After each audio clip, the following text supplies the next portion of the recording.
Howdy, friend. Welcome to Homegrown. I'm your host, R.P. Smith. Things just keep hopping here on the Pinecrest Ranch. I have the Conservation Security Program butterfly habitat in compliance for the year, and have been working hard on getting some cedar trees cut before the paperwork needs to be done by the middle of the month. We will be running the calves through the chute this week for another round of vaccinations and to treat some pink eyes. And I even have a couple of entertainment road trips coming up this month. The first will be in northeast Nebraska on September 11th at the WJ Ranch, 7 miles south of Yankton, South Dakota. I'm looking forward to sharing the stage with my musically talented Minnesota friend Greg Hager. And later in the week I'll be flying out to Salt Lake City for a show along with the legendary poet Waddy Mitchell. When I'm not doing anything else, I go out and move fence around trying to stretch what grass we have until the rains or corn stalks come. I think we'll be okay for this year, but we haven't gotten the regrowth on pastures I was hoping for. The short grass makes it easier to get rid of the cedar trees. The short grass also makes it a little easier to consider culling cows that I've been putting up with longer than I probably should have. We did not have a great calving season, and our numbers are already down. But I think it may be the time to put some wheels under a few more, even if it means carrying more yearlings and less cows for a season or two. Since my poetic career was started as an offshoot of selling a cull cow, I'm not really sure why I drag my feet so much about getting rid of the troublemakers. Maybe it's a reflection of how many second chances the Lord has given me. That sounds like a great lead-in for one that I call Jesus and Johnny and 148.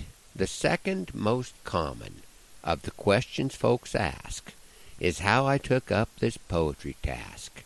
Too much time on my hands. Was I striving for fame or just trying to survive in an old ranching game? Recently I gave this question some thought. Many have helped me, some have helped quite a lot. But the ones that were there when I broke out the gate were Jesus and Johnny and 148. Jesus I had heard of most all of my life. I was slow trusting him through struggle and strife. I thought that his love was something to earn. In his perfect timing he allowed me to learn that I was the one that he had made pure, that sin is the curse and Christ is the cure. I can never do enough his gift to receive. By dropping my guard, I can finally believe. Johnny Carson had a show on late-night TV.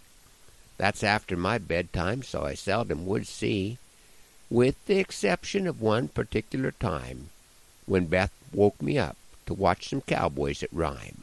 Baxter and Waddy. Friends, I was impressed.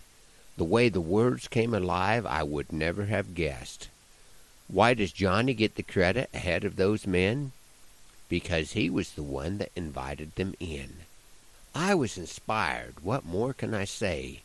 And as I reflected back on my day, my greatest accomplishment, viewing it now, was selling 148, a fence-crawling cow. So I put pen to paper and I wrote down a tale of a wandering cow and fences that fail. It wasn't the best and it wasn't the worst. What made the story special was that it was the first. How events make a difference we don't always know. What makes one wither will make another one grow. But we leave an impression like pebble and puddle. Ride the ripple or wave, just so forward you muddle. Success can't be measured by the inch or the ounce. If you fall really hard, you can count on a bounce. For our Lord does work in mysterious ways.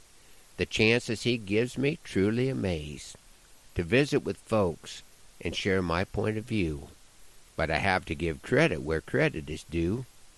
How did I get started? I proudly do state. I thank Jesus and Johnny and 148. And I thank you for riding along on Homegrown this morning, hoping that the Lord blesses you real good today, and that our happy trails cross again soon. I'm R.P. Smith.